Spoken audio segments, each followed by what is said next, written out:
অনেকদিন পর আমি আজকে কি মেক করছি এটাই দেখাবো।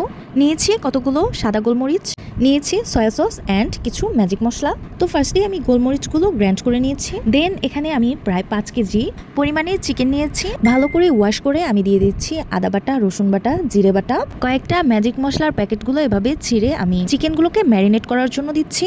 আর এদিকে দিয়ে দিচ্ছি হলুদ গুঁড়া, মরিচ গুঁড়া, গ্রাইন্ড করে রাখা গোলমরিচের গুঁড়া অ্যান্ড লবণ।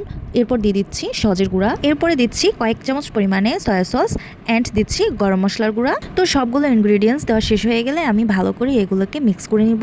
তো যেহেতু এখানে অনেকগুলো চিকেন আর অনেকক্ষণ ধরে এগুলো ম্যারিনেট করে রাখবো, যে কারণে আমি একটা গ্লোভসও পরে নিয়েছিলাম। চিকেনটা ম্যারিনেট করা হয়ে গেলে এবারে আমি বড় বড় সাইজের কয়েকটা আলু নিয়েছি। আর এখানে 2 কেজি পরিমাণ আলু আছে। আলুগুলোর খোসা যেহেতু একদমই পাতলা, তাই আমি নাইফ দিয়ে এভাবে করে ছাড়িয়ে ফ্রেঞ্চ ফ্রাই স্টাইলে কেটে নিচ্ছি। অ্যাকচুয়ালি আমি ফ্রেঞ্চ ফ্রাই তৈরি করব এই আলু দিয়ে। এভাবে করে সবগুলো আলু কেটে আমি একটা বাটিতে পানি নিয়ে এখানে ভিজিয়ে রাখছি, যাতে করে আলুর কষটা বের হয়ে যায় আর কালো না হয়ে যায়। তো এই প্রসেসটা ফলো করতে গিয়ে আমার কিন্তু অনেক বেশি সময় লেগে গেছে, তবে করার কিছুই নাই, আমাকে কিন্তু ফ্রেঞ্চ ফ্রাইজকে রেডি করতেই হবে। এরপরে আমি একটা ডিম নিচ্ছি ব্লেন্ডারের জারে অ্যান্ড দিয়ে দিচ্ছি লবণ, একটু পরিমাণে চিনি আর দিয়ে দিচ্ছিলাম সয়াবিন তেল, 1 চামচ পরিমাণে লেবুর রস, হালকা একটু গোলমরিচের গুঁড়া অ্যান্ড আমি একটু একটু করে এই বাটি থেকে নিয়ে তেল দিয়ে ব্লেন্ড করে নিয়েছি। রেডি হয়ে গেল মেয়োনেজ। আর আমি কিন্তু এটা ফার্স্ট টাইম করেছি আর টেস্টটাও কিন্তু একদমই পারফেক্ট ছিল।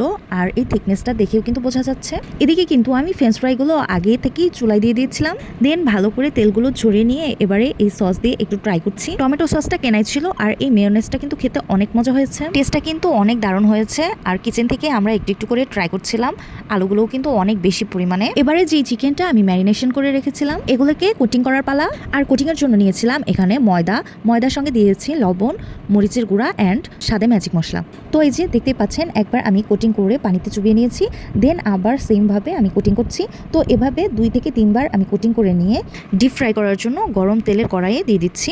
এক এক করে আমি সবগুলো চিকেনগুলোকে আমি এভাবে ডিপ ফ্রাই করে নিব। তো এখানে আমি সয়াবিন তেল নিয়েছি 2 লিটার পরিমাণে। এই তো দেখতেই পাচ্ছেন কতটা পারফেক্টলি এগুলো কুকড হয়ে গেছে। খেতেও কিন্তু ভীষণ টেস্ট হয়েছিল। এর আগেও কিন্তু আমি আরো কয়েকবার ট্রাই করেছি। আশা করছি আজকের ভিডিওটা আপনাদের কাছে ভালো লাগবে। দেখা হচ্ছে অন্য কোনো ভিডিওতে। আল্লাহ হাফিজ।